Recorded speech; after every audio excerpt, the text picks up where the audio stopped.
একবার এক বিস্তীর্ণ জঙ্গলে লিও নামের এক ভদ্র সিংহ লিলি নামের একটি হারিয়ে যাওয়া শিশুকন্যাকে খুঁজে পান।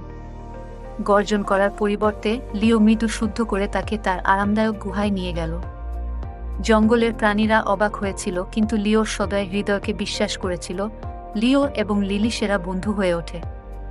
তিনি তাকে জঙ্গলের বিস্ময় দেখালেন, যেমন ঝলমলে জলপ্রপাত এবং রঙিন ফুলের ক্ষেত্র। প্রতি রাতে লিও লুলাবি গান গাইত এবং লিলি তার তুলতুলে মানিতে ঘুমিয়ে পড়ত। একদিন পাশের গ্রামের একটি অনুসন্ধান দল লিলিকে খুঁজে পায়।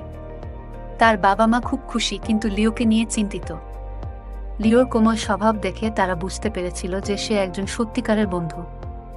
তারা লিওকে ধন্যবাদ জানায় এবং তাকে যে কোনো সময় তাদের গ্রামে যাওয়ার আমন্ত্রণ জানায়। তারপর থেকে লিও প্রায়শই লিলির সাথে দেখা করতেন এবং তারা একসাথে খেলেন, প্রমাণ করে যে প্রেম এবং বন্ধুত্ব সবচেয়ে অপ্রত্যাশিত জায়গা থেকে আসতে পারে। এবং তারা সকলেই সুখে শান্তিতে বসবাস করত।